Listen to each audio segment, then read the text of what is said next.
reunião da Comissão Especial da Saúde, nessa quinta-feira, e nós recebemos com muita satisfação a Sônia Campanhã, que é coordenadora do Centro de Atenção Psicossocial de Avaré. Nossa gratidão pela sua presença. Doutora Rosângela, doutor Ernesto, Barreto, nós estamos reunidos em Comissão Especial da Saúde, que tem como objetivo central fazer um levantamento das condições da saúde pública municipal, da gestão e também dos serviços prestados aos cidadãos, e propor soluções.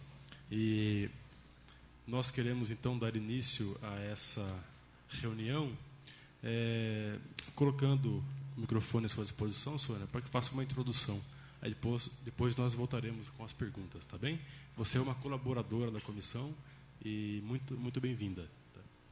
Obrigada a todos. Bom dia aos ouvintes e todos os presentes, os vereadores presentes. Bom, eu sou a coordenadora do CAPES já vai fazer 3 anos, e hoje o CAPES é o Centro de Atenção Psicossocial, onde atende pessoas com transtorno, vários tipos de transtorno, e também nós estamos atendendo a dependentes químicos, tanto álcool como outras drogas. Homem e mulheres.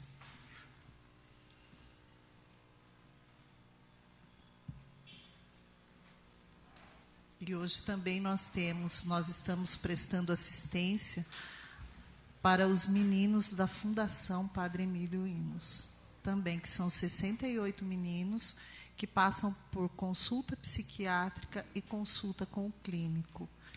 Então, hoje nós temos 550 pacientes de transtorno, com vários tipos de transtorno, e nós temos 411 pacientes dependentes químicos.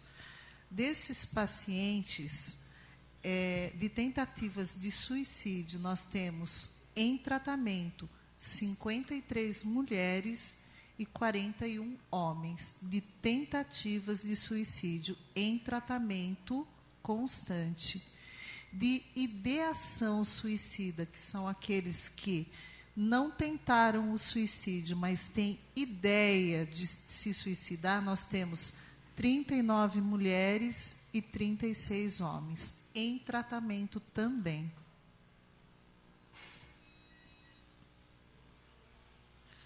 E quanto à dependência química, o que prevalece mais são usuários de álcool. Outras drogas vêm como consequência do álcool, mas a maioria ainda são homens e o que prevalece é o álcool.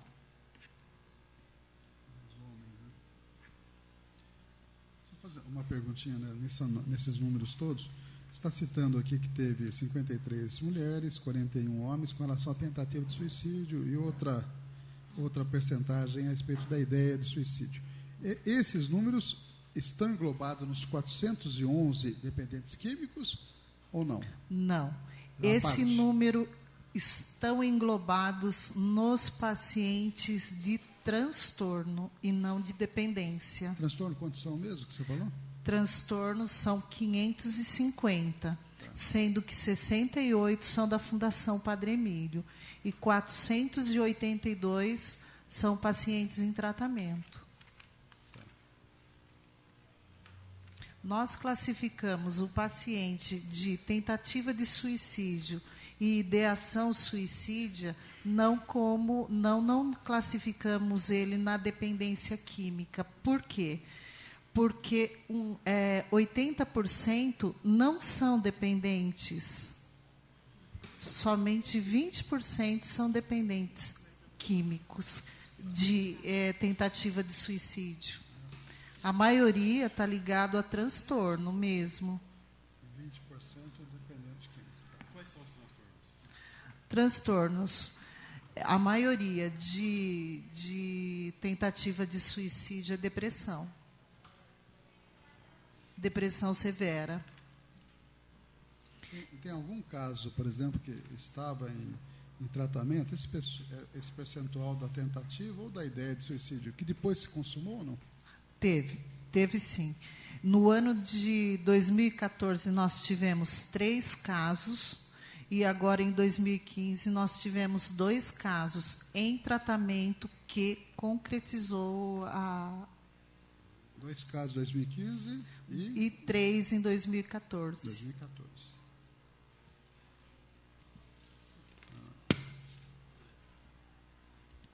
Os demais casos, é feita uma busca ativa pelo CAPES através da solicitação do pronto-socorro. Então, o paciente dá entrada no pronto-socorro por tentativa de suicídio, ele é medicado, isso quando não tem êxito, né?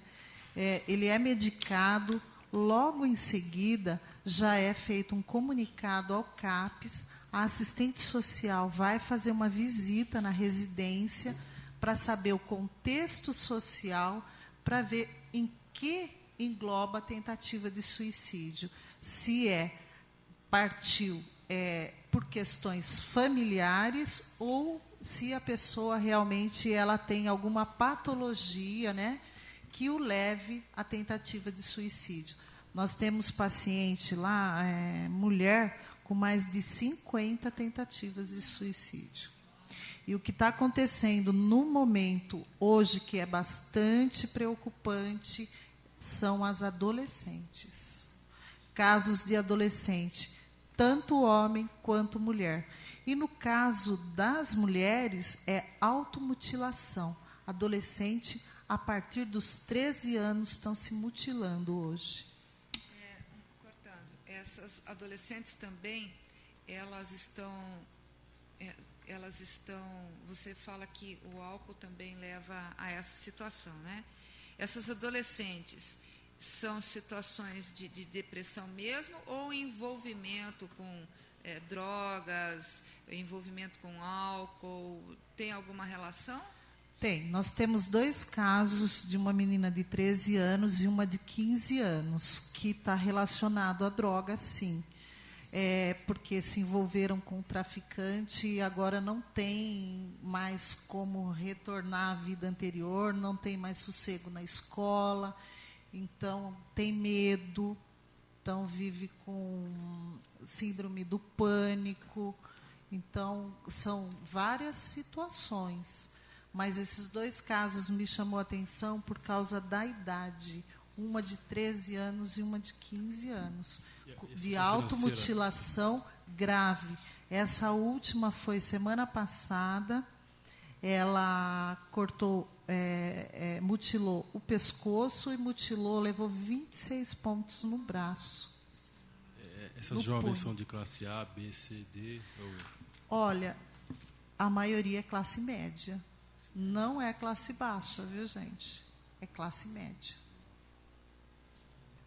E tanto as tentativas também, viu? Não tá, tem alguns casos relacionados ao social, à condição social, mas uma boa parte dos pacientes são de classe média e temos até de classe alta. Sônia, a sua equipe, qual é a sua equipe, né? Você trabalha com quantos profissionais e essa equipe é capaz de atender a demanda? Você disse aqui 560 transtornos. Então, esse é um problema que eu venho enfrentando desde 2013. Hoje nós temos 2 psicólogas, uma assistente social, 2 enfermeiras, temos uma TO, né? Mas nós temos assim uma preocupação muito grande. Por quê? Porque nós tínhamos esse número de funcionários com 150 pacientes. Então, nós conseguíamos fazer um trabalho, ter um controle maior. Hoje, nós não conseguimos ter tanto controle. Por exemplo, nós temos 50 pacientes que têm medicamento fracionado, que são pessoas de tentativa de suicídio. Então, como a gente já sabe do histórico desse paciente, nós não podemos pegar a receita e dar na mão desse paciente, porque ele vai usar o medicamento. Então, o paciente que tem ideação suicida, ele usa aquilo que tem de mais próximo dele. Então, nós não podemos correr o risco de dar 30 comprimidos de Rivotril, de dar 30 comprimidos de diazepam. Então, o que a gente faz? A gente fraciona, dá de 7 em 7 dias para esse paciente. Por quê? Porque se ele ingerir tudo, o estrago é menor e dá tempo de fazer alguma coisa. E hoje, nós não temos um auxiliar de farmácia lá. Nós precisamos de um auxiliar de enfermagem, que eu já solicitei para a Wanda. Nós precisamos de um administrativo. Por quê? Porque eles colocaram estagiário lá. O estagiário para a escriturária, ela não tem condição de fazer a parte administrativa, entendeu? Então, a parte administrativa hoje, para vocês terem uma ideia, quem faz é assistente social. Administrativa? Por quê? Porque eu não tenho como. Eu já solicitei, mas, por enquanto, nós não conseguimos. A nossa auxiliar de serviços gerais é uma funcionária do pronto-socorro que vai 2 vezes por semana lá.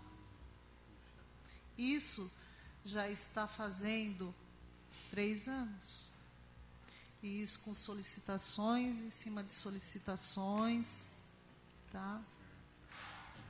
Então, hoje nós teríamos que ter, no mínimo, mais 5 ou 6 funcionários, para que nós conseguimos fazer um trabalho a contento. Então, a falta de pessoal não se restringe só a pessoas de atendimento médico, desde o serviço geral, a escriturária. Você não tem um quadro? Eu tenho quadro. Por exemplo, se você me perguntar, não, a equipe, eu estou com 3 médicos lá que atendem a demanda, graças a Deus. Nós temos 2 psiquiatras e o Dr. Benami, que atende como clínico, e para os pacientes do CAPES, ele atende como gastro também. Então, nós temos os 2 psiquiatras. Então, funciona assim. O clínico, ele atende a dependência química de álcool. Já os psiquiatras, quando entram outras drogas. E quando tem as 2, atende primeiro o clínico e depois o psiquiatra. Por quê? Porque eu preciso que o paciente, primeiro, ele deixe de fazer o uso do álcool para depois eu conseguir medicar ele com medicamento, com psicotrópico. Então, eu não posso pôr ele primeiro no psiquiatra, que o psiquiatra vai dar o medicamento para ele e ele vai misturar com álcool. Então, primeiro eu faço um tratamento para dependência do álcool e depois, quando ele estiver estabilizado, eu passo ele no psiquiatra. Além do psiquiatra, vocês têm acompanhamento de psicólogos também? Sim, nós temos 2 psicólogas, uma que atende a demanda de transtorno e uma que atende a dependência. Outra pergunta. Logicamente, é um grupo de pessoas que eles precisam de medicamentos, e medicamentos que nós sabemos são de custo bastante elevado, que é o medicamento utilizado para esse tipo de paciente, né? Esses medicamentos, vocês estão tendo esse medicamento para tratamento desse pessoal ligado ao CAPES? Não todos. Nós temos... o problema, eu faço os pedidos dos medicamentos. O medicamento que é de alto custo é fornecido. Por quê? Porque nós fazemos o processo e aí encaminha para Botucatu, Botucatu manda o medicamento. Porém, existe uma coisa que se chama ética profissional. Não são todas as patologias que dá direito ao medicamento. Então, às vezes, um determinado medicamento de alto custo, ele serve para uma patologia que não está catalogada. E aí o médico, olha a situação do médico, ele não pode colocar um diagnóstico que não é convincente, não é do paciente, só para ele pegar o medicamento. E aí que entra o município de contrapartida. Nesse momento, a gente fica numa situação muito desagradável. Por quê? Porque é um medicamento de alto custo, ele não vem do Estado e o município não está arcando com ele também. Sônia, quando você diz assim, a gente faz a relação e manda para Botucatu, e Botucatu manda o medicamento. Me explica isso. Como assim manda para Botucatu e Botucatu manda o medicamento? Porque o medicamento é feito, ele é encaminhado, como se tratam de psicotrópicos, é através do Cantídio que ele vai. O pedido Entendeu? É feito através do Cantídio. O pedido é feito aqui, mas o malote vai tudo junto. Entendeu? Aí, quando chega o medicamento, eles encaminham para Avaré. Entendi. Tá? Então, e como o CAPES até hoje não tem um farmacêutico, né? Esse medicamento vai para o posto de saúde e nós nos deslocamos do CAPES e vamos pegar no posto de saúde. E aí a gente faz a distribuição dele. Mas eu não posso, por exemplo, pegar o medicamento de um paciente e fornecer para o outro, acreditando que eu vou dar um jeitinho, porque eu não vou dar um jeitinho. Porque aí eu estou vestindo um santo e desvestindo o outro. Eu não posso fazer isso, eu não devo fazer isso. Quer dizer, com relação à decantada falta de medicamentos, você também enfrenta esse problema? Enfrento diariamente. Nós ficamos mais de 2 meses sem anticonvulsivante.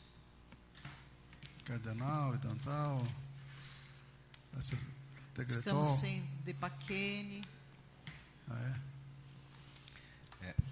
Ficamos sem Rivotril. Só na parte de medicamento, só para... Aquela história do fracionamento é para todos, né? Ou só para aqueles que estão com tendência? Não, nós não temos condição de fracionar para todos, doutor. Tá. E ainda eu mandei um ofício essa semana para a secretária, porque a outra enfermeira que faz esse fracionamento vai sair de férias em dezembro. E aí? Se eu não tenho uma escriturária, eu não tenho uma administrativa, então eu tenho que fazer a frente, ser a enfermeira, ser a coordenadora, e eu vou arrumar tempo para fracionar medicamento? Claro que não. Tá. E aí, eu posso dar as receitas nas mãos desses pacientes? Sônia. Bom dia. Bom dia. Eu estive lá no CAPES, realmente é um trabalho que eu não imaginava que era feito com tanta intensidade, assim, o trabalho que vocês fazem ali. Todas as vezes que eu estive ali é bastante paciente. Eu queria ver com você, te perguntar umas 2, 3 perguntas de início. O adolescente, quando ele faz esse procedimento que você de mutilação, é uma forma de chamar a atenção que ele está precisando de ajuda? Isso é detectado? Então, como esse adolescente ele passa pela assistente social, ela já faz um levantamento, né? Olha, o caso é esse. Depois ele passa pela psicóloga e depois ainda ele conversa com a enfermeira. Então, são 3 profissionais, são uma equipe que chegam a uma conclusão para passar para o médico, né? A maioria dos casos é pedido de socorro. Eu estou no meu limite. Então eu preciso sentir dor. Então, é preciso que haja uma compreensão. Por quê? Porque eu já ouvi, né, da própria mãe, às vezes, que ela quer chamar atenção.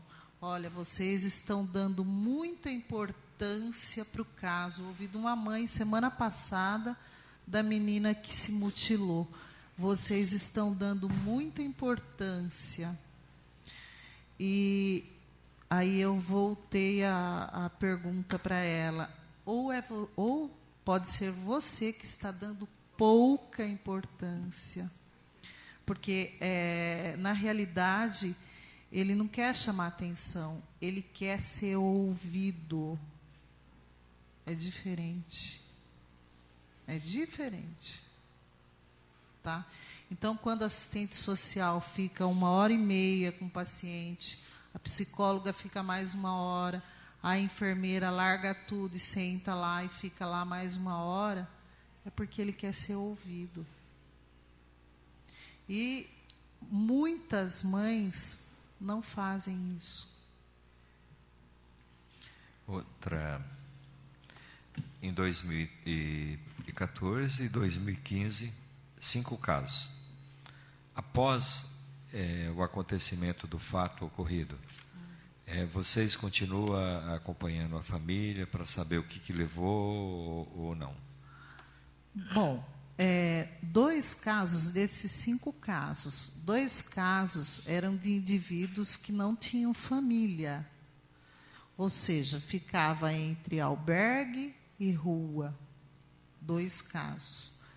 3 casos tinha família, sim.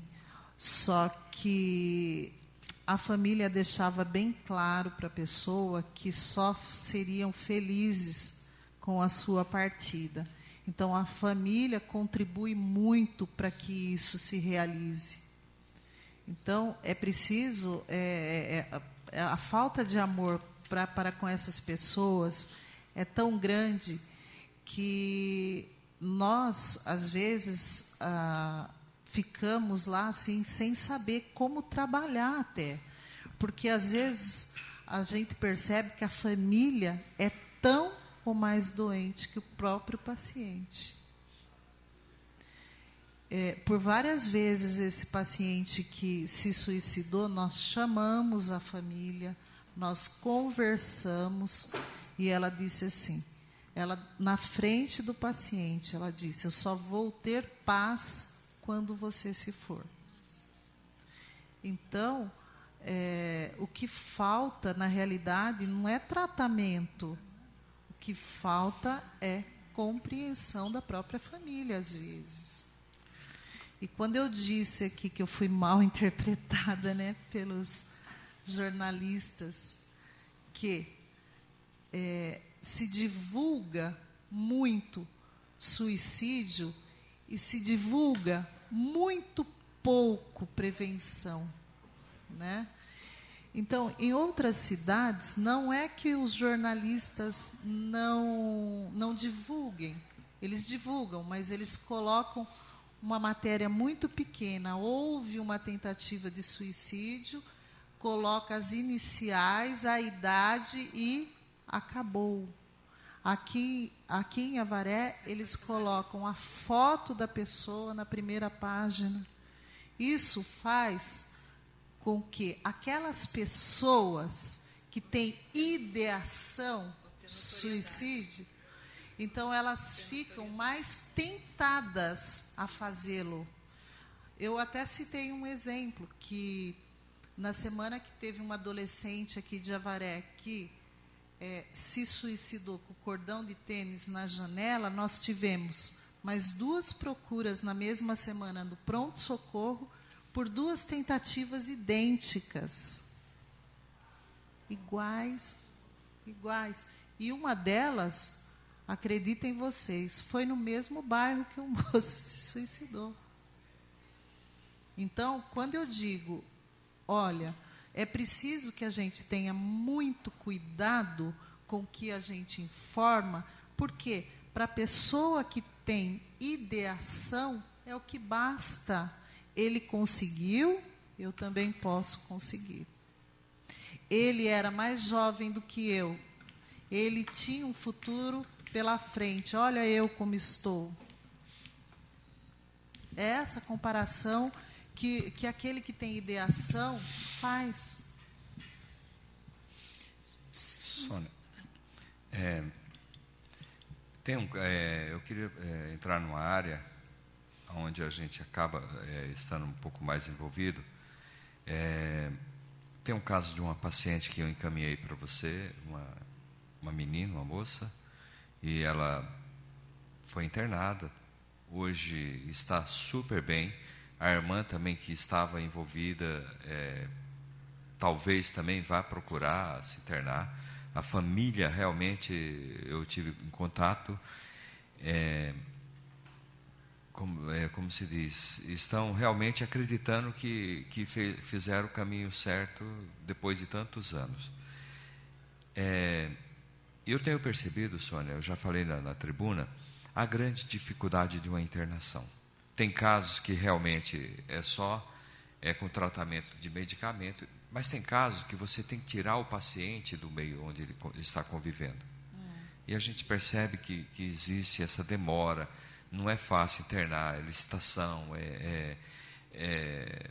esse caso nós fomos ajudados pelo Dr. Beramin, foi muito pronto, nos atendeu, encaminhou. Então, você tem essa dificuldade? Então, na realidade, não que eu seja contra a internação, eu sou favorável à internação desde que seja com indicação médica, não indicação de família.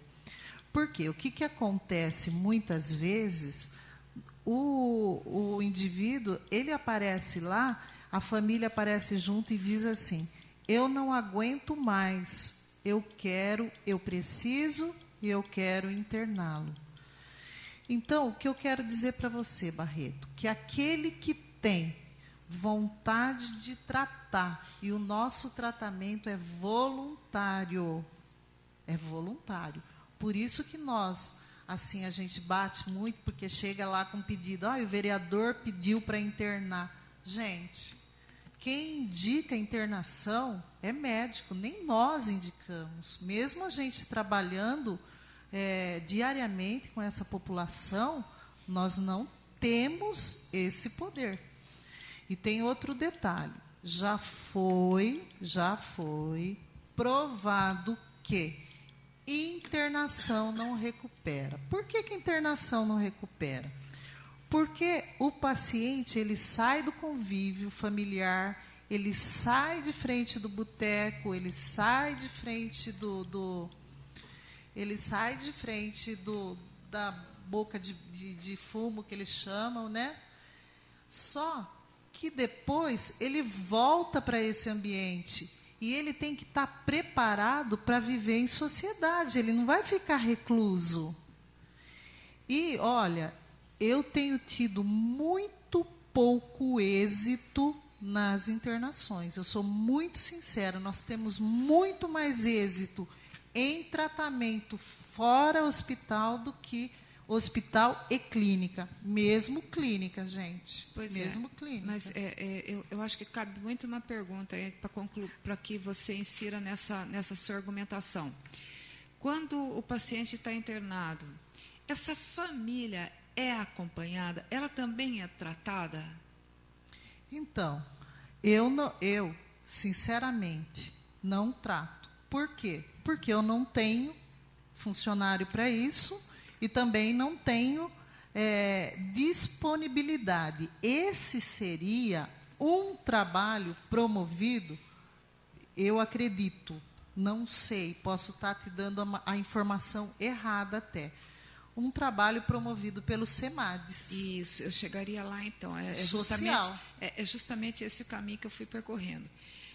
Quando vocês internam, quando vocês recomendam, melhor, quando existe uma recomendação médica para a internação desse paciente, que esse paciente é internado, é enviado para o SEMADES um relatório dessa situação para acompanhamento dessa família? Primeira pergunta. Mesmo quando esse paciente, não é o caso de internação, mas é o caso, por exemplo, dessas garotas de suicídio, tentativa de suicídio, de ação de suicídio, onde a família chega e vai até o CAPS e diz assim: a única solução nossa realmente é que se interne, a única reação nossa, nós só vamos chegar quando realmente partir. Vocês enviam um relatório disso para a SEMADES, para que a SEMADES possa agir e intervir nessa família em algum momento? Alguns casos, Porém, tem alguns casos, quando a assistente social faz a entrevista inicial e ela já detecta que o problema maior é familiar, aí a gente faz um trabalho assim, a gente trata a filha, no caso, né? Trata a filha no CAPS, e como a mãe acha que ela é a correta, né? Que ela, mesmo ela não acreditando que a filha possa tentar o suicídio e tudo mais, aí o que a gente faz? A gente agenda para ela com o psiquiatra e com o psicólogo, só que longe do CAPS.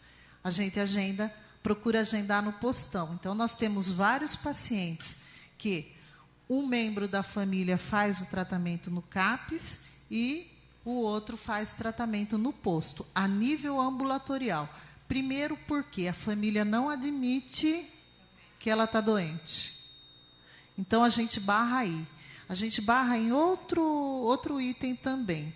A palavra CAPS ainda é associada à loucura para eles. Tá? Então, olha, eu como mãe, eu conheço a filha que tenho, eu sei o que eu faço, entendeu? Então, o que a gente faz? A gente entra em contato com a psicóloga do posto e passa o perfil da mãe. E por que nós estamos tratando a filha. Entendeu? Mas a gente consegue fazer isso, Rosângela, nós estamos com 5 casos assim, perto do número que nós temos, é muito pouco. Entendeu? Só que, olha, para vocês terem uma ideia, com a redução de horário que nós tivemos, nós perdemos 5 grupos. 5 grupos. O grupo de dependência, que era realizado todas as quartas-feiras à tarde. O grupo de famílias de dependentes, que era realizado todas as quintas-feiras. O grupo de depressivos. O grupo de tricô e crochê. E uma reunião de equipe que a gente fez até o mês passado, todas as segundas-feiras nós discutíamos casos entre a equipe inteira. Hoje nós não temos tempo hábil para isso. Redução do quê? Da carga horária de trabalho? Tá? Então, e o nosso serviço ainda atende das 7 a 1, não atende das 8 às 2, porque os nossos pacientes, eles são ansiosos. Eu chego às 7 horas para abrir, para vocês terem ideia, eles já estão sentadinhos lá aguardando, porque eles tomam café com a gente. Saúde não ficou, não está dentro do serviço essencial, que não haveria interrupção do horário? Não foi colocado lá como essencial esse serviço também? Então, eu pedi, eu fiz um relatório falando tudo o que perderíamos com a redução. Por quê? Porque a nossa assistente social, as nossas psicólogas, elas fazem uma carga horária de 6 horas. E, com os grupos, elas teriam que fazer 8 horas. Teria tal hora extra. Aí entraria a hora extra. Então, com a redução, eu não tenho como pedir para elas ficarem voluntariamente, gente. Eu não tenho como fazer isso, eu não devo fazer isso. Então, hoje nós estamos trabalhando como se fôssemos, eu vou ser bastante sincera com vocês, como se nós trabalhássemos num setor que atendesse urgência. Então, eu estou dando prioridade para aquilo que é urgente. Hoje eu peguei o carro, nós não temos motorista, levei uma paciente para o pronto-socorro, em surto psicótico, para ser atendida pelo plantonista. Tá? O pronto-socorro tem nos dado retaguarda, graças a Deus. Eu tenho tido retaguarda também da Secretaria de Esportes. Nós temos um educador físico que vai lá 2 vezes por semana. A Secretaria da Saúde nos ajuda também, ajuda sim, na medida que ela pode, ela ajuda. Eu não estou aqui de forma alguma criticando a atitude da secretária. Eu quero deixar isso muito claro. Por quê? Porque ela faz aquilo que ela pode, gente. Aquilo que está dentro daquilo que ela pode fazer. Então, O mês passado, para vocês terem uma ideia, nós conseguimos levar a maioria dos pacientes que frequentam diariamente o CAPS, nós conseguimos levá-los para um passeio na Iclusa, gente, com almoço e tudo. Então, isso para eles tem uma grandiosidade, é uma coisa simples, pode ser simples para nós, mas para eles não. Eles são exclusos da sociedade. E essa coisa de dizer assim, olha, nós estamos trabalhando para a inclusão só funciona no papel. Só no papel. Por quê? Porque, olha, nós trabalhamos também junto com a Secretaria do Deficiente, nós trabalhamos com a Secretaria da Educação. A educação foi lá, fez um trabalho intenso. Eu tenho hoje 18 analfabetos. Só que, pela avaliação feita pela Secretaria, eles não têm condições de participar nem do EJA. Entendeu? Então, a gente tem parceiros. Só que somos limitados, assim como a Lucinha não pode disponibilizar um professor para 4 pacientes. E eu compreendo isso. Porque se eu não posso disponibilizar um assistente social para fazer um trabalho familiar, como é que eu vou exigir dela que ela disponibilize um professor para cuidar de 4 alunos? Cabe voluntariado lá? Temos a professora de tricô e crochê, é voluntária. Nós temos um assistente social que foi lá fazer... Ela era remunerada e depois ela se apaixonou pelo CAPS e já faz mais de ano que ela não é remunerada e ela continua prestando serviço, que é a Andréia, uma menina que trabalha no raio-x da Santa Casa. Ela é formada como assistente social e hoje ela faz um trabalho muito lindo lá como voluntária. Temos uma estagiária de psicologia também que faz um trabalho extraordinário. E temos a Ana Maria, na Secretaria da Saúde, que ela vai lá e faz musicoterapia com eles, 2 vezes por semana. E temos o educador físico também. E temos a academia que o Ricardo abre também durante a semana para os pacientes, 1 vez por semana. Ele dá aula, é voluntário. Ele não só dá aula, como ele abre a academia para os pacientes. Então, acho isso assim, muito grandioso da parte dessas pessoas. Nós sabemos da grande dificuldade, o CAPS, tratar a mente das pessoas é difícil, é complicado. Você não, tem um ditado popular que a mente é território que ninguém sabe o que realmente... Por mais que os médicos tentam entender, é difícil. E nós sabemos que a parte espiritual é muito importante também. A pessoa que está em tratamento, em diversos... A não ser que tenha pessoa com transtorno acima né? Você recebe algum apoio de algum grupo ligado, independente de igrejas ou algum segmento, que faça palestra, alguma coisa lá com vocês ou não? Não, e não posso abrir para isso. Já vou avisar já. Por quê? Porque nós temos lá várias religiões.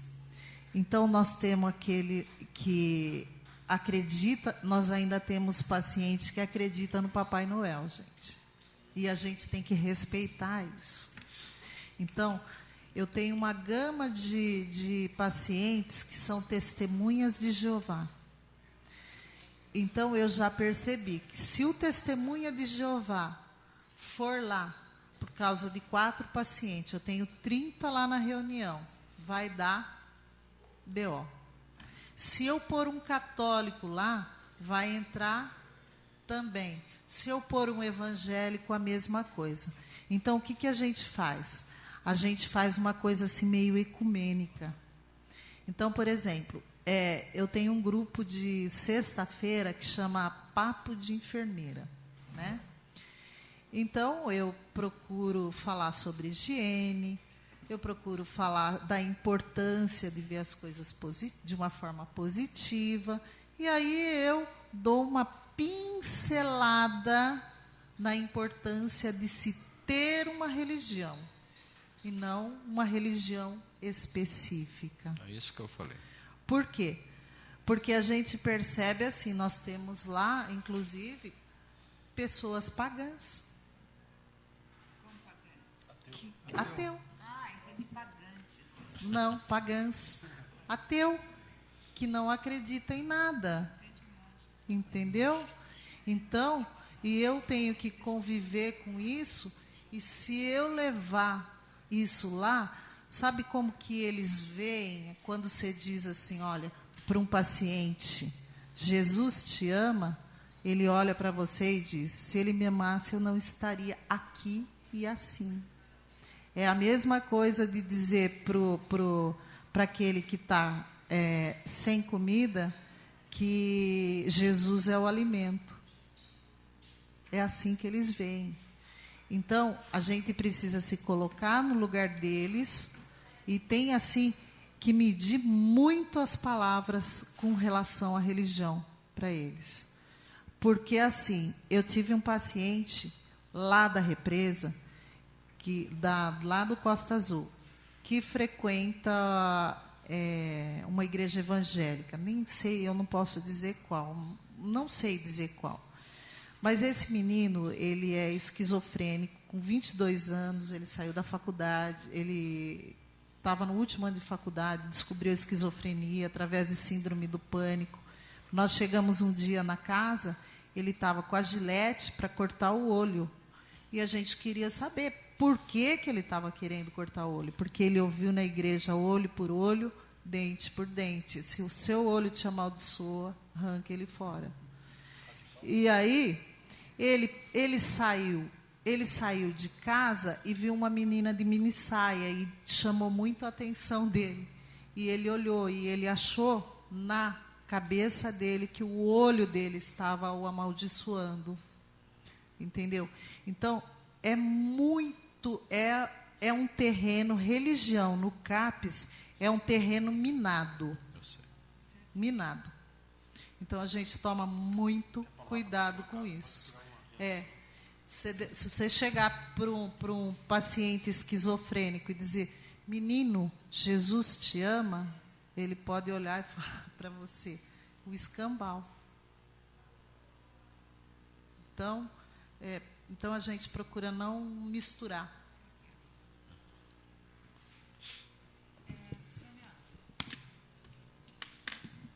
Vocês já tiveram situações de...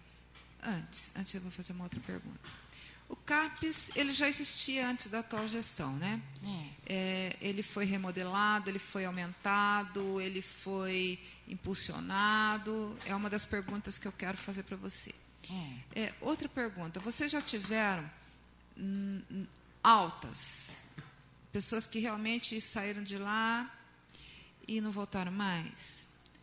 E terceira, dentro desse bloco, evidentemente, egressos. Muitos egressos? Então, o CAPES teve um impulso na gestão do Poio. Na realidade, o CAPES existiu na gestão do Barquete, mas só no papel, porque ele não funcionava. Ele funcionava precariamente. Eu, inclusive, fui a primeira enfermeira do CAPES, através da Maria Alva. Porque eu tinha feito uma pós-graduação em saúde mental. Então, a Maria Alva, nós fizemos o CAPES no papel. Só que até então, até a gestão do Poio, o CAPES não tinha nem sequer sido credenciado. Então, o CAPES existia no papel e aqui em Avaré só.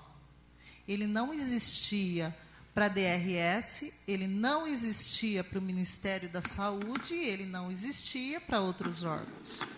Foi através do Poio, no dia, quando o Poio assumiu, em 2013, né? 2013, quando o Poio assumiu, que na época era o Miguel, o secretário. O Miguel me chamou e disse assim: olha, primeiro nós precisamos arrumar uma casa que seja adequada para aquela demanda, que hoje já não é mais adequada.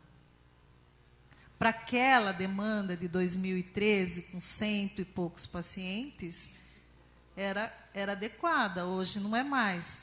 Hoje, nós tivemos que reestruturar isso. Por quê? Porque a gente não acha uma casa contento. A gente ainda não encontrou uma casa contento para montar o CAPS. Por quê? Porque essa casa precisa estar próxima ou do posto de saúde, ou do pronto-socorro, com acesso fácil. E outra, como é que eu vou chegar para o proprietário da casa e falar: olha, o senhor tem que mudar todo o layout da casa, porque eu preciso pôr uma rampa de acesso aqui. Gente, nós temos um paciente que nós temos que carregar com a cadeira e tudo. Nós temos 3 pacientes cadeirantes. São 3, tá? Mas são. Né? E hoje nós temos todo esse trabalho. Aí eu peço para os pacientes que estão lá, para os pacientes ajudar a paciente. Porque no CAPS só trabalha a mulher, gente. Tem esse outro detalhe também. Então, é difícil. Mas, naquele momento, foi o melhor que a gente conseguiu para aquele momento. E ainda, eles não tinham pessoas para ir procurar casa. E quem que queria alugar para a prefeitura naquela época? Ninguém. Aí é o primeiro que se propôs a alugar, e a casa era central, um lugar de acesso fácil, próximo ao posto de saúde. Então, tem escada lá. Eu já convidei você para ir lá, né? Não foi só uma vez, não, viu? Eu já fui uma vez já. Tá? Então, imagine que foi a vigilância lá e queria que a gente colocasse rede em tudo em volta. Como é que eu vou chegar para o proprietário e falar: olha, viu, eu tenho que fazer disso aqui uma prisão? Não posso. E tem outro detalhe: se nós queremos tratar as pessoas com a inclusão social, por que nós vamos fazer isso com eles? Você já imaginou como que sentiria um paciente com grade por todos os lados lá? Impossível. Então, se alguém souber de uma casa grande, nós estamos à procura. Mas, Sônia, também é importante que se diga como era o atendimento da saúde mental antes do CAPS. Quer dizer, a gente está colocando um monte de problemas. A partir do momento que se resolveu, através de uma política nacional de saúde mental, aí que o CAPS aparecerá. É uma coisa recente, que eu não sei bem que ano. Até está tentando ver aqui que ano que começou a política nacional de saúde mental com o CAPS. 90. 90? Mas efetivamente foi ultimamente que a coisa tomou mais vulto. Sim. Foi com o fechamento dos hospitais, né? Porque aí os manicômios começaram a se fechar e aí não tinham onde aquelas pessoas ficarem, né? Mas ainda hoje existe uma crença familiar de que o CAPS é creche. O CAPS não é creche. Então, teve uma senhora que foi lá e falou assim para mim: olha, a partir de segunda-feira, meu filho vai entrar aqui às 7 da manhã e sair às 7 da noite, tá? E aí o filho dela estava hospitalizado há 6 meses em São Paulo. E o médico falou que iria dar alta e ela falou que não queria o filho em casa. Entendeu? Aí eu disse a ela: viu, mas aqui não é creche. Ela saiu de lá e veio falar com o Poio e foi falar com o Dr. João. Porque eu disse para ela: o CAPS não é creche. Na realidade, o CAPS é um local para terapia, gente. Não é um local para você ir lá: eu não aguento meu filho em casa, eu vou levar ele para lá. Claro que não. Lá. E outra, que terapeuta ocupacional que aguenta ficar 6 horas com o indivíduo esquizofrênico, não aguenta, gente. Ela enlouquece. Qualquer um de nós. Com relação à estrutura do CAPS, muito se falou também que nós tínhamos destinado para trabalhar um CAPS AD. Né? Então, como é que está isso? Até surgiu aqui na Câmara, tempos atrás, que havia até uma área para construção, não é isso? Existe lá perto da Zainizec, né? Até tem recursos, uma coisa assim, né? Então, no que mudaria? Porque você falou que tem muita questão de álcool e droga lá. Então, vamos supor que nós tivéssemos, como nós temos, o CAPS, né? E tivéssemos também um CAPS-AD. No que mudaria, no que melhoraria a estrutura de atendimento? Em tudo. Um CAPS-AD, gente, na realidade, lá nós funcionamos dois CAPs, mas eu sou bastante sincera no que eu falo. A parte de AD ainda está muito a desejar. O que é? Explica para nós, porque nós somos muito leigos nisso. Isso tudo vai ser objeto de colocar em papel. O que é o CAPS 1 e 2? O que é um CAPS AD? Por favor. O CAPS 1 e 2, ele é direcionado para pacientes de transtornos. Que tipo de transtorno? Esquizofrenia, bipolaridade, depressão severa e algumas psicoses. Não são todas, tá? Não adianta o paciente chegar lá e falar assim, olha, eu vim para o CAPS porque eu estou com insônia. Não, isso não é trabalho do CAPS. Eu já cheguei a ter paciente lá que médico encaminhou para tomar fluoxetina. Não é paciente de CAPS, tá? Agora, o CAPS-AD, ele é direcionado para pacientes que fazem uso abusivo de álcool e outras drogas, né? E no CAPS-AD também engloba a família. Então, é essa a importância. Não adianta o que a gente percebe às vezes, que a gente trata o paciente fica belezinha, no primeiro conflito familiar, ele vai lá beber, né? Então, é preciso que faça um trabalho familiar. E o CAPS-AD é viável para isso. E outra coisa, os grupos, o que dá muito resultado para paciente de dependência é grupo. E esse CAPS-AD nós já conseguimos? E o que é a possibilidade de construção? O que você pode dizer disso para nós? Então, olha, para vocês terem uma ideia, eu já fiz o projeto do CAPS-AD, a psicóloga e a assistente social, nós fizemos o projeto do CAPS-AD municipal. O que está barrando essa construção? Porque a DRS quer um CAPS-AD regional. E regional, de acordo com o que nós temos, é inviável, gente. Então, gente, se nós pegarmos o CAPS-AD regional, nós temos 22 municípios, né? 17? Tinha 22 municípios, porque eles pegam os lugarzinhos também e colocam lá. Então, é inviável, gente. É inviável. Por quê? Porque aí nós vamos fazer o que a UTI faz. Deixa os pacientes de Avaré de fora para atender os que vêm de outra cidade. Então, o que nós precisamos lutar é para um CAPS-AD municipal.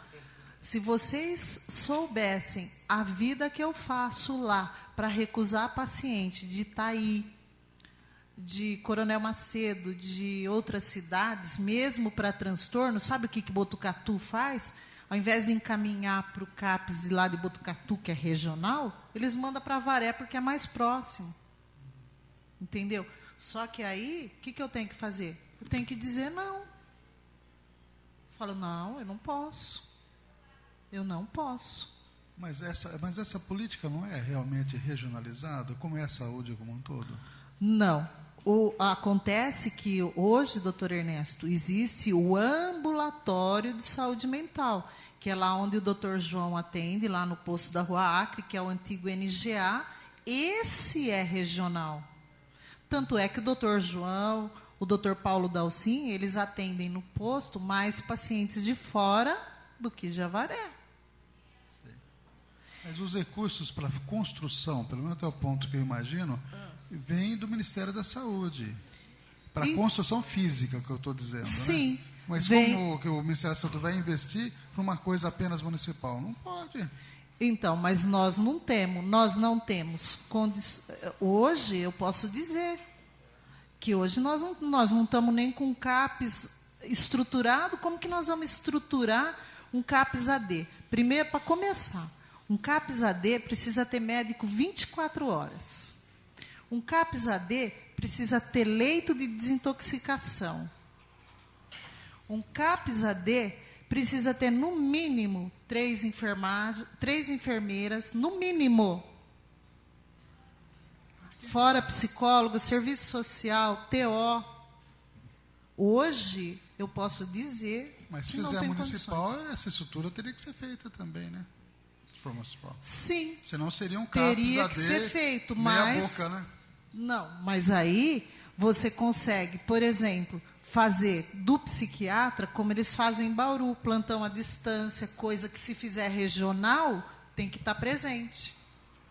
Então, existem umas diferenças. Eu fui lá questionar a DRS a respeito. Hoje, eu posso dizer, é inviável, assim como é inviável hoje, montar residência terapêutica em Avaré. Para o CAPS assumir. Deixa eu entender uma coisa. Nós temos, então, e talvez aí esteja uma resposta de uma pergunta que eu nunca consegui ter. Às vezes a gente sabe que consultas psiquiátricas... Você acabou de dizer para nós, no início da nossa conversa, que o agendamento lá no postão está para maio, não é? Você disse no início da nossa conversa, o Dr. João até não poderá vir, porque o agendamento... Não é do posto. Não é do posto? Da Unimed? Desculpe. Mas nós temos grandes dificuldades que os pacientes, não os pacientes que seriam do perfil do CAPS, mas aqueles que precisam de um psiquiatra. Para marcar consulta com o psiquiatra é realmente difícil. Talvez esteja aí a explicação de que tanto o Dr. João Dalcin quanto o Dr. João Evangelista, como eles atendem no postão, e o postão é regionalizado, a saúde mental, ou melhor, a saúde mental regionalizada, que funciona no postão, que tem esses 2 médicos, eles atendem muito mais pacientes de fora do que de Avaré. Estaria aí a resposta pela demanda reprimida que existe no atendimento de psiquiatras dentro de Avaré? Eu acredito que sim, porque funciona, e isso vocês podem conversar, eu acho que com o Alexandre até, que ele que é como se fosse assim, olha, tenho 15 vagas para a região e 5 para Avaré. É mais ou menos assim. Então, o que acontece? O médico vai lá atender, tem as 15 da região e os 5 de Avaré. Digamos que ele atendesse 20 pacientes e 5 são de Avaré. Desses 5 que são de Avaré, se nesse percurso, até ele esperar a consulta, ele teve alguma coisa, ele foi para o pronto-socorro, ele conseguiu a receita dele. Porque existem muitos casos, existem casos e casos. Existem os pacientes que vão em consulta por causa da receita. Que, mesmo que eles fazem uso de forma contínua, não é indicado que o médico, depois de 6 meses, o paciente vá lá pegar a consulta e não passe por pegar a receita e não passe por consulta. Então, tem isso também. Então, são vários motivos que levam, né, a essa demanda reprimida. Agora, eu posso garantir para vocês podem ir no CAPS. O CAPS não tem demanda reprimida de paciente. Por quê? Porque existe uma fiscalização em cima, coisa que lá no posto não consegue. São muitos pacientes. Como assim fiscalização? Porque lá no CAPS, por exemplo, quando o paciente fez 3 meses que ele passou em consulta, eu estou em constante pegando o prontuário dele para refazer receita. Então, eu vou lá e falo, olha, eu não posso refazer a sua receita se você não passar em consulta. Porque o médico pode mexer no medicamento, você está estabilizado. Ele pode tirar um pouco desse medicamento, diminuir. Ou você está mais agitado, ele vai ter que aumentar. Entendeu? Eu estou vendo aqueles pacientes. Coisa que lá no posto é difícil fazer isso com a demanda que eles têm. Como é que eles vão fazer isso?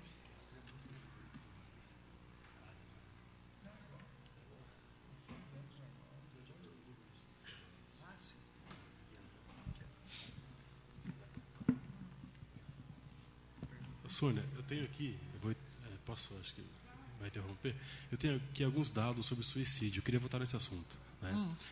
Os dados foram coletados DataSUS e IBGE, sobre a Avaré. Né? Então, o levantamento foi elaborado a partir dos dados do Sistema de Informações sobre Mortalidade, SIM, Ministério da Saúde, e a base do SIM consolida as certidões de registro de óbito emitidas no Brasil e por aí vai. Aí tem aqui, para identificação das mortes por suicídio, foram levantados os óbitos por causas externas, registrados segundo o CID-10. Né? Classificação Internacional de Doenças 10, como lesões autoprovocadas voluntariamente. Né? Você falou agora há pouco sobre alguns casos aí. Aí, para cálculo do número de suicidas per capita pela população brasileira, foram utilizados estimativas intercensitárias disponibilizadas pelo DataSUS e pelo IBGE. Em 2010, tivemos aqui um grande número, né? Nós tivemos 16,88 óbitos por 100 mil habitantes em Avaré, enquanto que a média nacional, 4,95. Né? DataSUS e IBGE. Né? Então, 2010, 16,88 para 100 mil habitantes e 4,95 por 100 mil habitantes. 2011, 10,79 por 100 mil habitantes, e isso em Avaré. A média nacional, metade, 5,12 para cada 100 mil habitantes.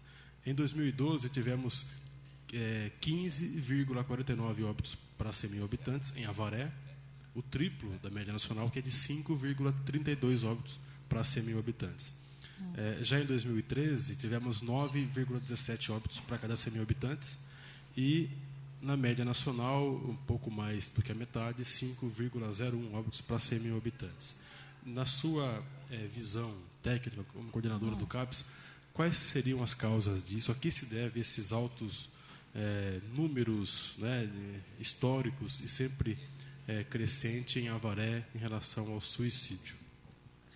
Então, na realidade, eu não sei de quando você pegou esses dados. 2010, 11, 12, 13. Então, porque hoje já é 6,6 para cada 100 mil. 2015? De 6,6. Mas, se for fazer, não é só Avaré, isso que Avaré, então, está tão patente isso, né, que um fala aqui, outro fala ali, e a coisa acaba virando verdade, né? Para vocês terem uma ideia, eu fui eu vou às missas e o padre falou assim: vamos rezar pela nossa cidade, porque o índice de suicídio aqui é o maior do Brasil. Não é verdade? Já foi 2010. Não é verdade. O índice de suicídio maior do Brasil é o Rio Grande do Sul. Por estado. Agora, Avaré também não é a cidade que tem o maior número de suicídio, não. Existem mais 2 cidades que têm mais suicídio que Avaré. A diferença é aquilo que eu falei para vocês. As outras cidades não divulgam. Outro dado. A quantidade de penitenciárias que existe, o Barreto lembrou bem disso, e muitos suicídios dentro das penitenciárias. Que, na verdade, às vezes são homicídios e que passa se por suicídios. Exatamente. Eu estive com o Dr. João, está fazendo uns 15 dias, porque o Dr. João também quer fazer um trabalho voluntário no CAPS. E ele estava comentando comigo da penitenciária. Numa mesma semana teve 2. Só que como não era de Avaré, mas computa aqui em Avaré, gente. Se ele estiver na penitenciária de Avaré, não importa de onde ele seja, é computado aqui. Entendeu? Sônia, eu tive no IBGE e o coordenador do IBGE, vamos supor, a população carcerária conta-se como população de Avaré. De Avaré. Então, essa estatística está dentro dessa... Então, mesmo a população flutuante, teve o caso lá da represa, né? Teve um caso da represa que a pessoa era de São Paulo. Não era daqui de Avaré, mas o suicídio foi em Avaré. Entendeu? Então, eu posso até contestar com relação a isso, que Avaré não é a cidade que tem o maior número de suicídios. Mas poderia ser uma das maiores, né? Acho que a gente não está afirmando que é a maior, né? Não, ninguém falou, mas em relação à média nacional, estamos muito além. Agora, só um questionamento em relação às demais cidades. Avaré tem um índice muito maior que Botucatu, Jaú, Ourinhos, Marília, isso nós temos pesquisado lá. Agora, nós não podemos medir a publicidade dos demais municípios. São jornais locais, nós não temos alcance aos jornais locais. Não temos condições de dizer que lá não divulgam sim, né? A imprensa sempre divulga, é um fato que para a imprensa é uma pauta importante de divulgação, né? Nós não temos alcance, mas que há divulgação, há. Para você ter uma ideia, Marcelo, na reunião que eu estive em Botucatu está no mesmo patamar de Avaré. Está porque eu terminei agora em agosto deste ano. Eu fiz um trabalho na Unesp com o professor que trabalha no Cantídio e eles estavam fazendo esse levantamento. A diferença é que lá em Botucatu, por exemplo, a pessoa se suicidou, mas ela tinha alguma outra patologia associada, sai com a outra patologia. Então, existem algumas diferenças entre o que a Avaré faz, esse tipo de divulgação que a Avaré faz, e as outras cidades. Não. Então, a menina, por exemplo, lá em Jaú, teve o caso de uma menina que subiu numa escada, veja bem, ela subiu numa escada, e depois da escada ela subiu na casa, a casa era, sei lá, acho que entrou pelo... Lá era muito alta, ela se jogou e saiu como? Acidente. Aí depois eu fiquei sabendo que tinha sido um suicídio. Mas saiu lá, acidente. Então, é preciso que a gente tome bastante cuidado em dizer que Avaré tem um número excessivo de suicídio. Porque as outras cidades também têm. E outra coisa, o trabalho do CAPES, a gente vai atrás dos pacientes de tentativa, aquele que já teve êxito, tem. Ou você pode fazer, nós estamos trabalhando famílias de pacientes que se suicidaram. Nós temos algumas famílias lá de pacientes que se suicidaram e ficaram com sequela do suicídio. Entendeu? Porque nós temos histórico também, por exemplo, de pessoas que se suicidaram, que já vêm de outras gerações, né? Olha, o meu pai se suicidou, eu também vou morrer assim. Eu tenho uma paciente lá que diz claramente que ela vai morrer da forma que a mãe dela morreu, de suicídio. Então, a gente orienta a família a ficar em constante vigia. Entendeu? Por quê? Porque o CAPES, ele só vai fazer alguma coisa para as tentativas. Aqueles que tiveram êxito. Outro dia eu ouvi uma barbaridade tão grande. O que o CAPES está fazendo para as pessoas que se suicidam? Nada. O que o CAPES vai fazer? O máximo que nós conseguimos fazer é orientar a família, oferecer uma terapia para a pessoa superar. Isso quando a família sente a perda, porque nós temos uma bagatela de casos que a família não sente a perda. Marcelo, Dá licença. Essa semana eu estive no postão e eu me deparei com um caso. As pessoas são conhecidas, até minha. E eu falei, o que você está fazendo aqui? Estava acompanhado da família até.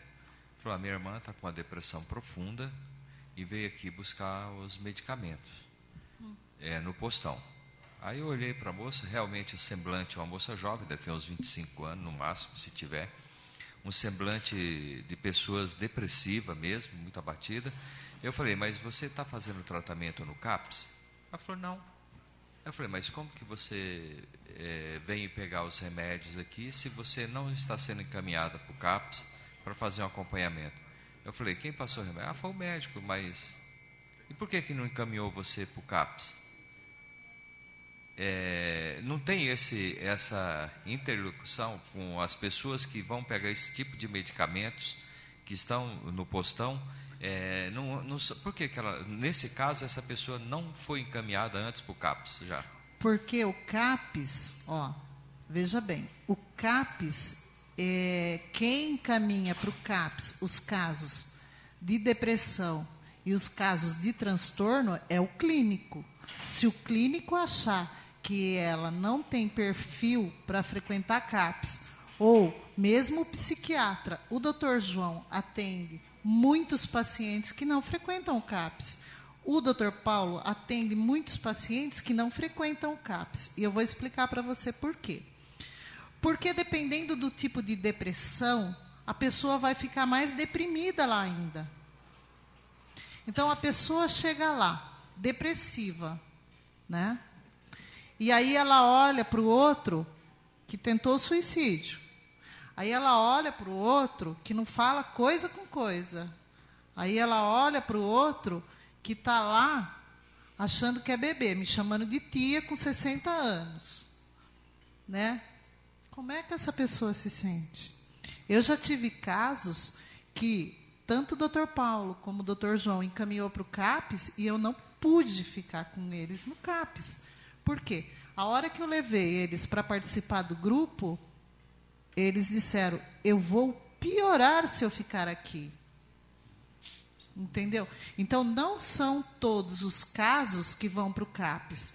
Eu tenho uma paciente, mesmo de tentativa de suicídio, depressão severa, que faz tratamento com o Dr. João. O Dr. João encaminhou para o CAPS, ela chora quando ela entra no grupo.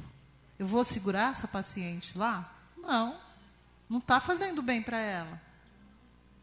Entendeu? Então, não são todos os pacientes que são indicados para o CAPS. Por isso que, mesmo o clínico fazendo uma avaliação, às vezes eu ainda sento com a assistente social, sento com a psicóloga e converso com o Dr. João. O senhor acredita que ela seja paciente de CAPS ou ela pode continuar o tratamento no ambulatório?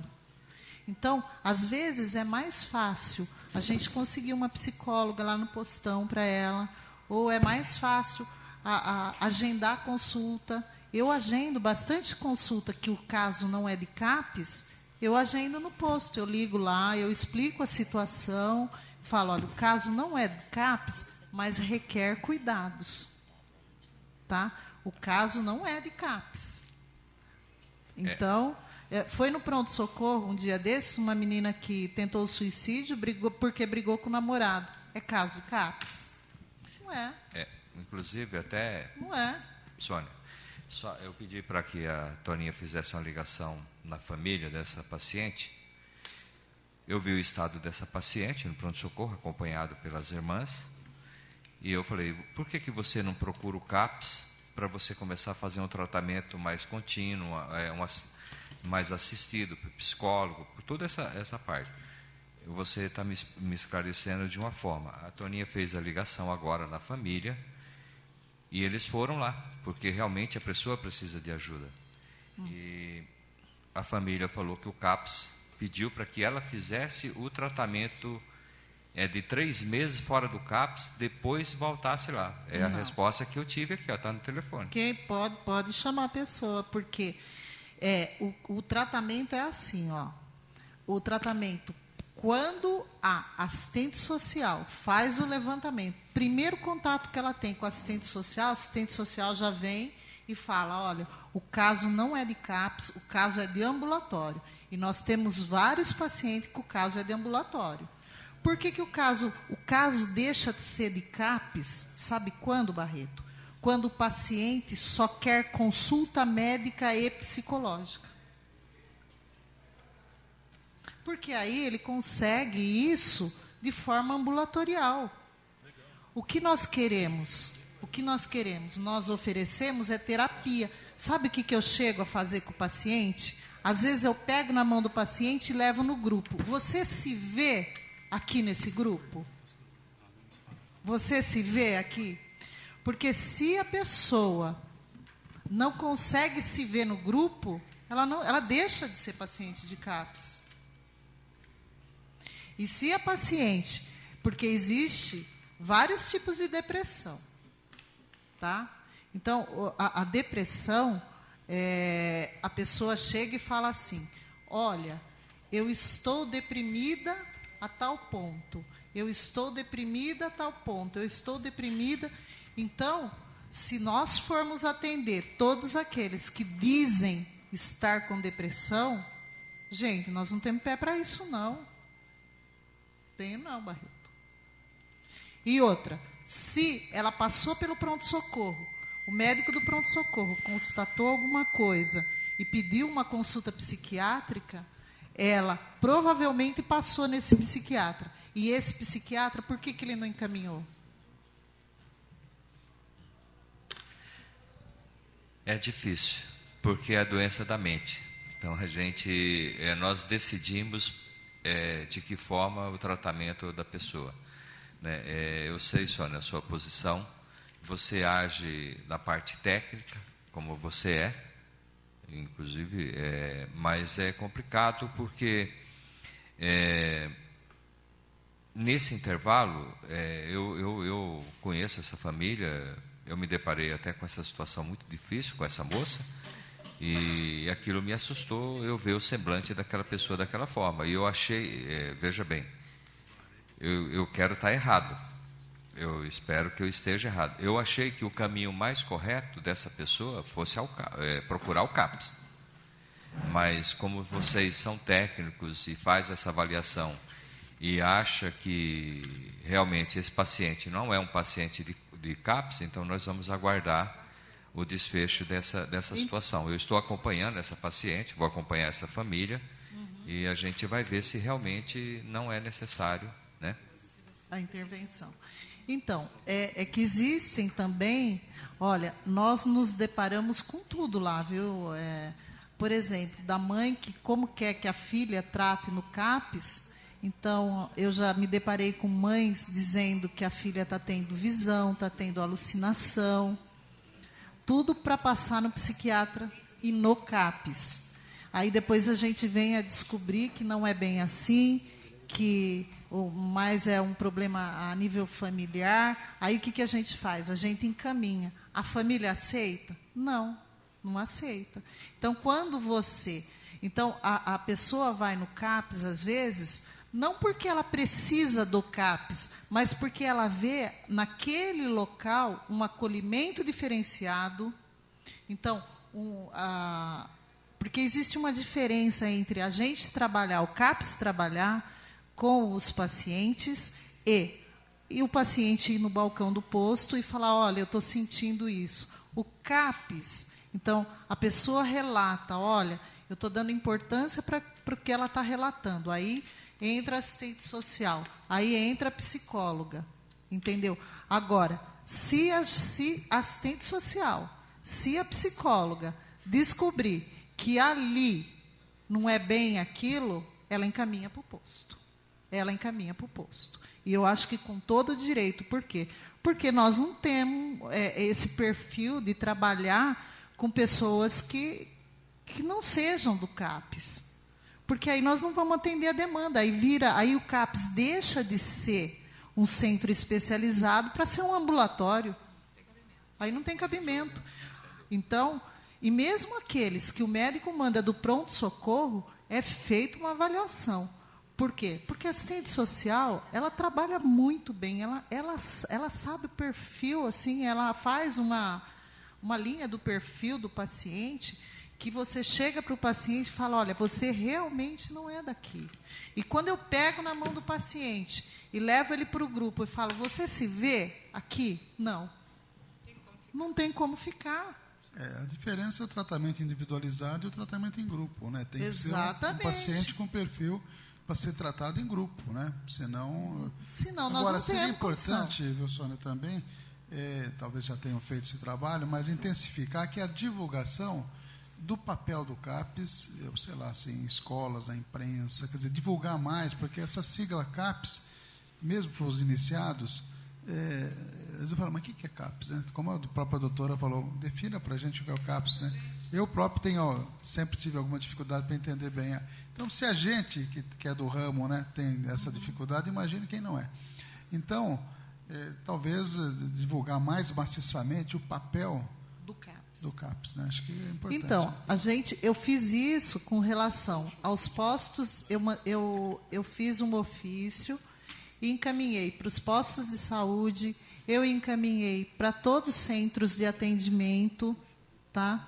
Para os ESFs, eu encaminhei para todos qual era o papel do CAPES. Por quê? Porque está sempre trocando de médicos, né? E os médicos, eles acabam assim, eu quero me ver livre do problema, então eu vou encaminhar, né? Eu vou passar para frente o problema, né? Então, a gente se depara lá, eu já me deparei com um paciente vindo para pedir receita de fluoxetina, porque o médico não quis fazer a receita, ele falou que era coisa do CAPES. Entendeu? Então, eu já fiz isso. Agora, eu penso que poderíamos fazer, sim, maior trabalho com relação às escolas. Adolescentes, eu tenho tido muita procura por escolas por causa de dependência química de adolescente. E, infelizmente, a gente não consegue, doutor Ernesto. Eu não tenho disponibilidade hoje de ir na escola fazer uma palestra. Eu fui na Unimed um dia para as meninas lá que jogam, as atletas, mas a disponibilidade é muito pouca. Então, eu penso que poderíamos fazer um trabalho mais amplo de prevenção. Isso sim. Eu ainda sou bastante a favor à prevenção, sabe, de passar para aqueles adolescentes as consequências. Hoje nós temos uma gama de pacientes esquizofrênicos em consequência do uso abusivo de droga, né? Então, da gente poder passar essas experiências para eles e tudo mais. Mas a disponibilidade é muito difícil. Para vocês terem uma ideia, a gente não consegue sair de lá. Tem o dia, por exemplo, que tem consulta do Dr. João e tem consulta do Dr. Benami, que coincidem os dois, porque de segunda-feira os dois atendem no mesmo dia e no mesmo horário. Então, uma sala que eu considero pequena até, né? Já imaginou com 40, 50 pessoas? Porque todo paciente leva um acompanhante. Isso quando não leva o filho, não leva a amiga, não sei de quem, e aí vai. Então, o fluxo é muito grande. E lá, diferente do posto de saúde, porque outro dia eu vi isso como um elogio, né? Que tanto o Dr. João, quanto o Dr. Benami, quanto o Dr. João Noronha, que agora a gente está tendo o prazer de trabalhar com ele também, eles gostam de trabalhar no CAPES. Mas no CAPES é feito pós-consulta e é feito também uma orientação quanto à medicação. Mesmo que o paciente ele não pegue o medicamento ali no CAPES, porque eu não tenho o farmacêutico, ele sai dali orientado.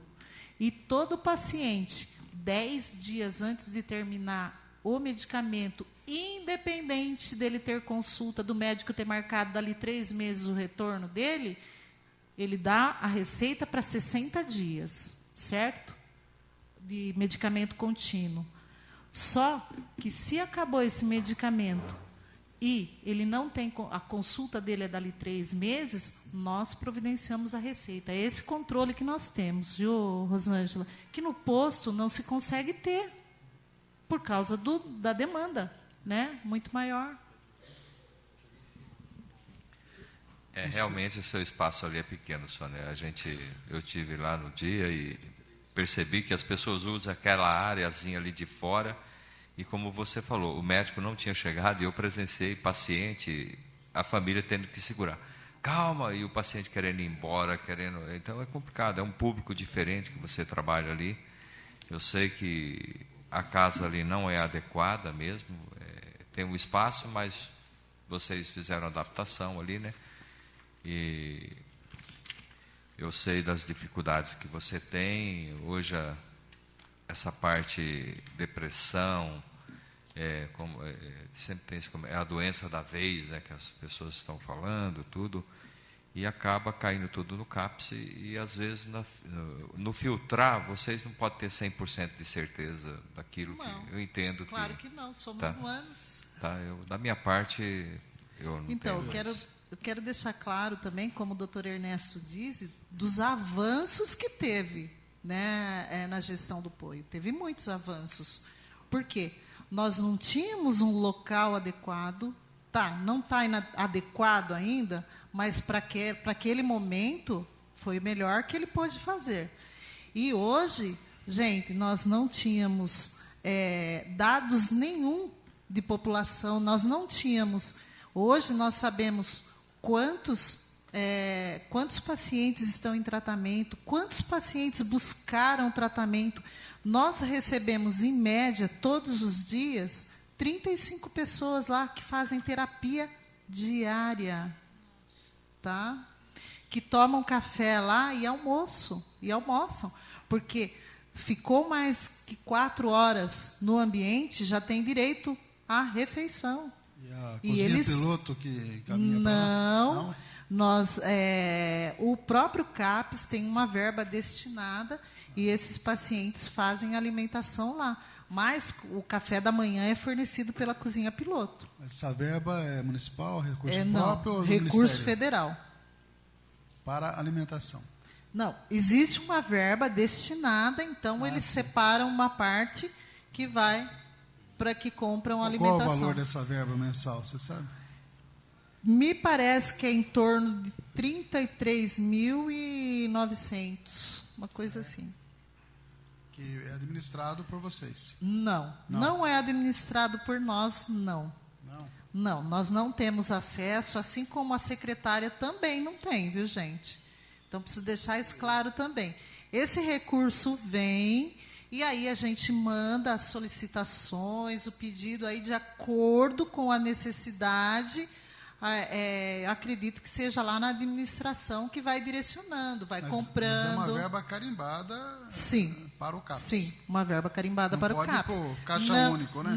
Não é gasto em outra coisa de forma alguma. E não há, assim, dizer, lá se passa necessidade ou o que nós pedimos não vem com relação à alimentação?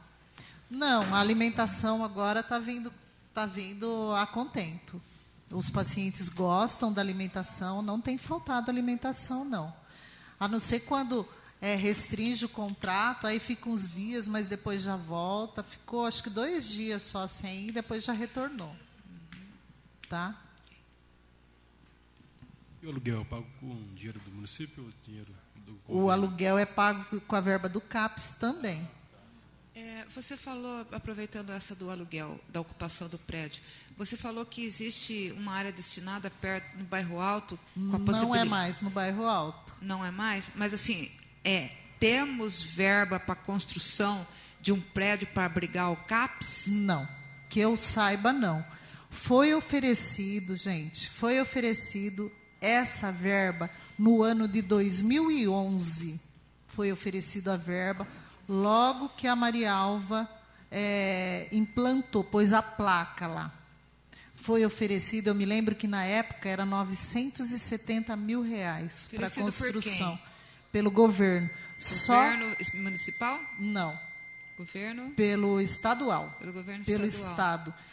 Aí, me parece que não houve interesse na época, na construção, não houve, e passou e ficou por isso. Depois, quando credenciou, aí começaram a falar novamente nessa verba. Foi aí que eu conversei com o João fez o projeto, e aí, só que para mandar o projeto para Bauru, precisava que os terrenos estivessem tudo ok. Me parece que o terreno do bairro Alto não está ok, tem herdeiros e tudo mais.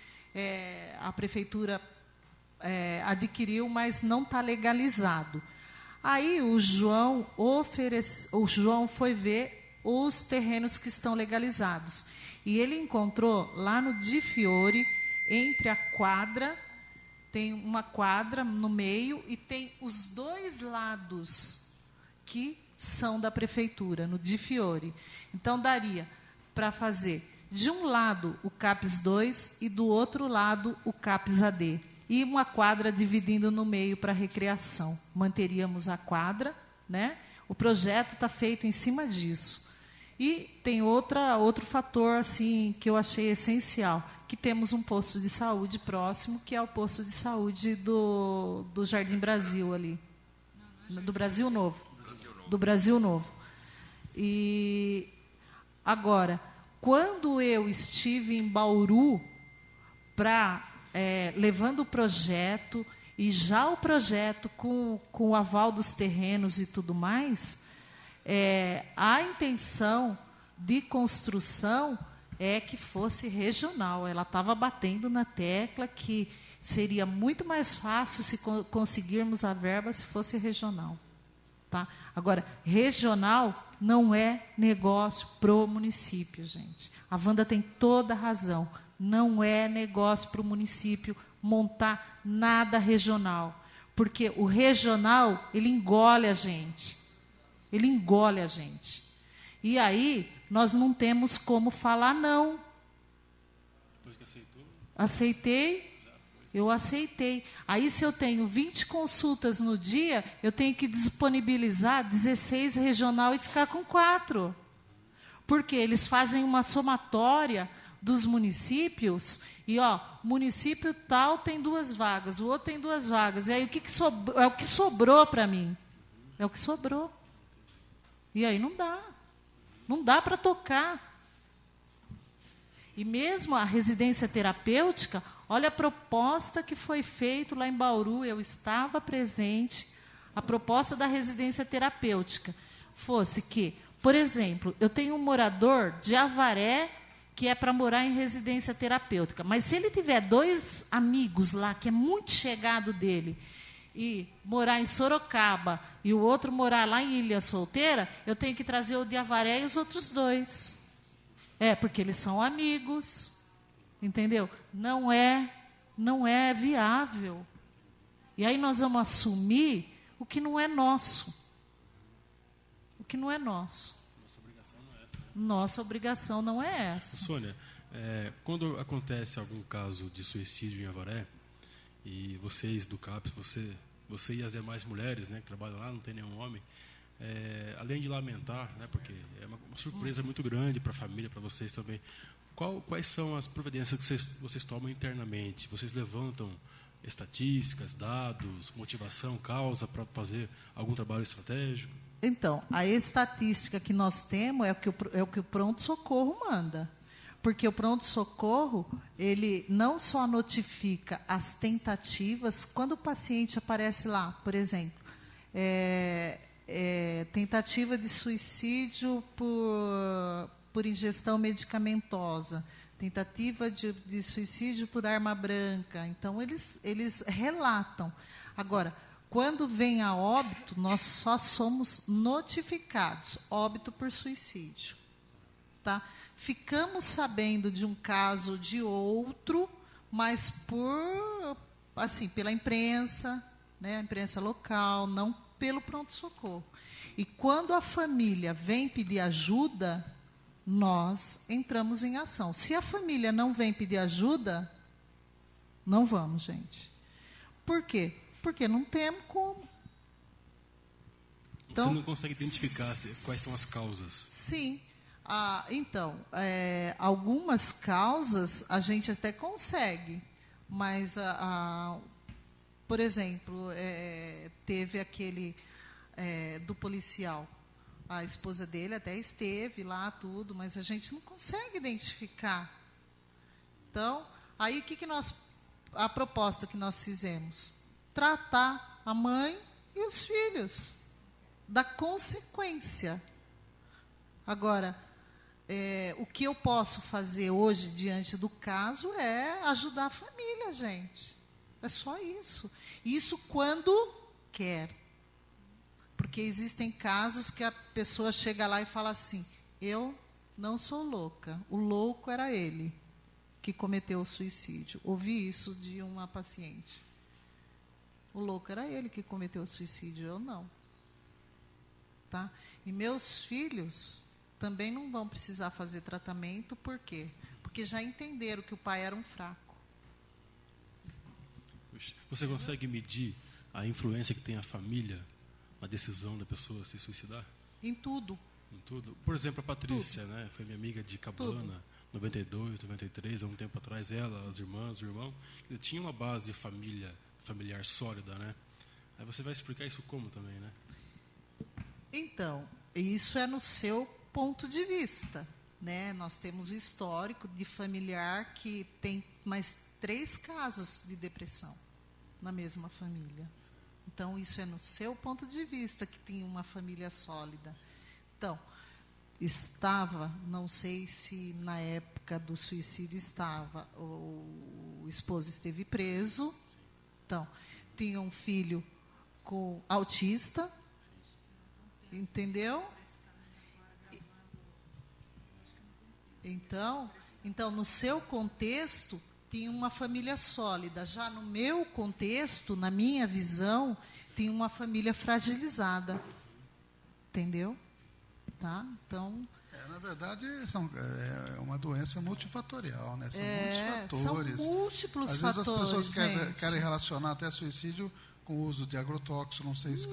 Quer dizer, e outras coisas mais. Então, se a gente partir por esse caminho, fica meio tortuoso. A maioria está ligado à depressão e uma não compreensão desse sofrimento. A maioria. Tá? A alma humana é imperscrutável, né?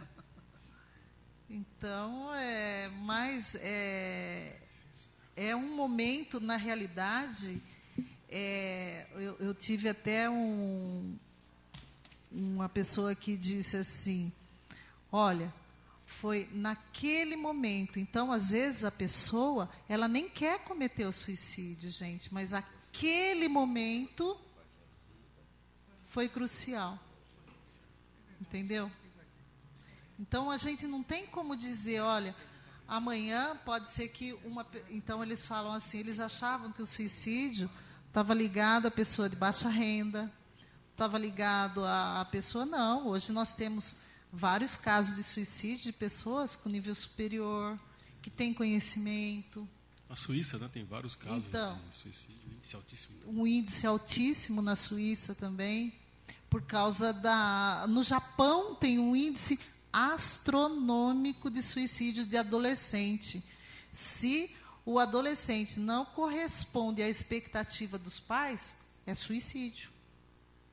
Então, o pai quer que o filho seja isso. Se ele não for, se ele não passar naquela faculdade, é motivo de suicídio. Então, mundialmente falando, o Japão é o que tem índice maior de suicídio no mundo. Por essa razão. Por causa da cobrança familiar. Certo. E você apontaria, assim, alguma solução para melhorar o CAPS em relação ao serviço, à estrutura, para que a comissão possa incluir no nosso relatório?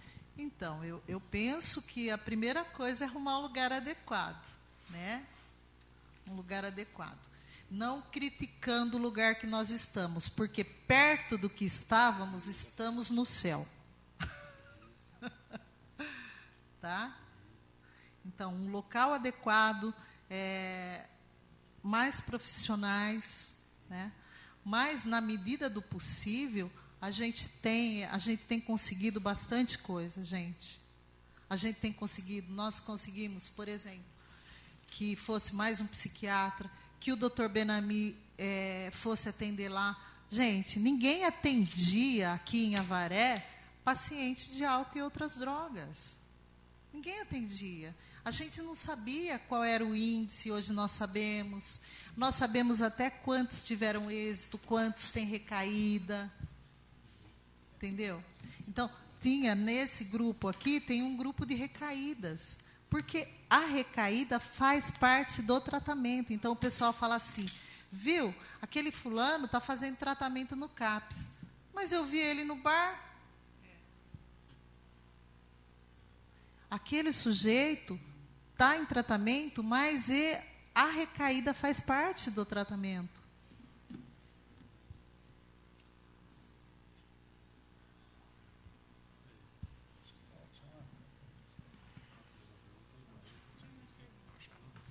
Então, nós encerramos a reunião de hoje, agradecendo muito a Sônia Campanhã, coordenadora do CAPS de Avaré, pela participação, pela colaboração.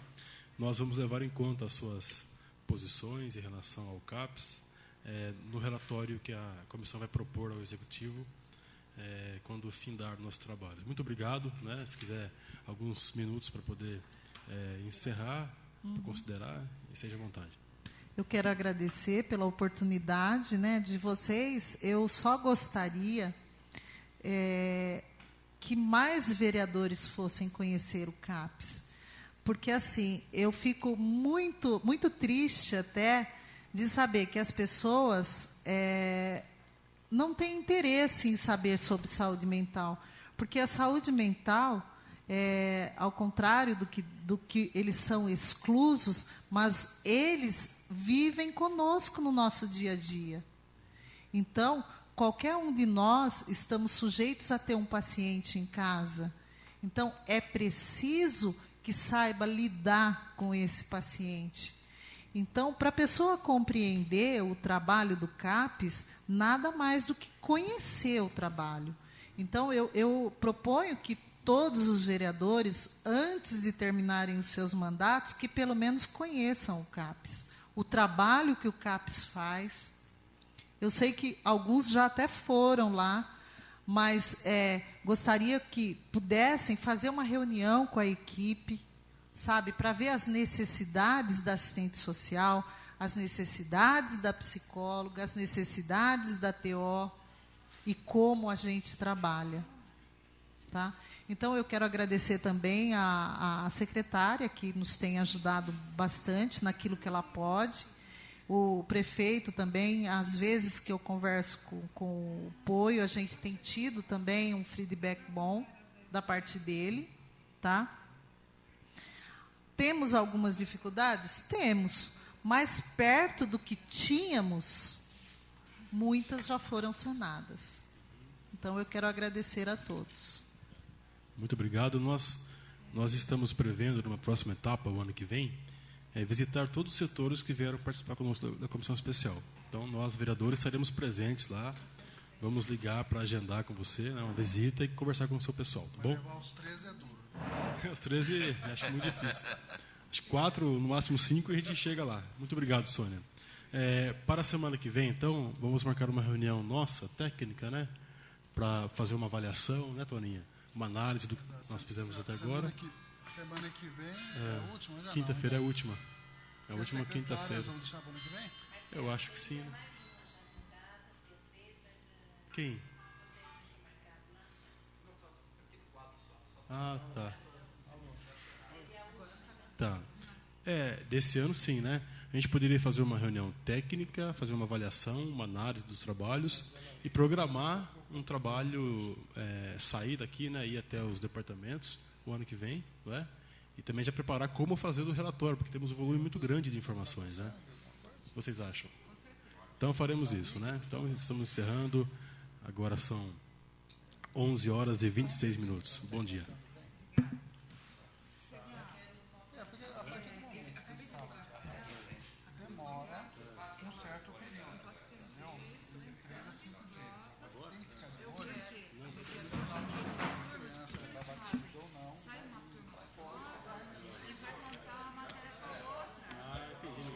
Então, eles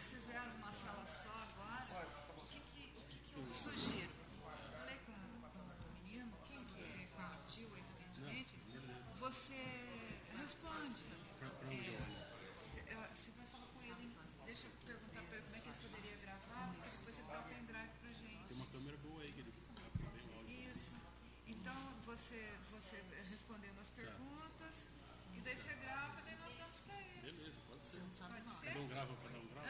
Pois é, estão em prova de matemática. E daí gravamos nós.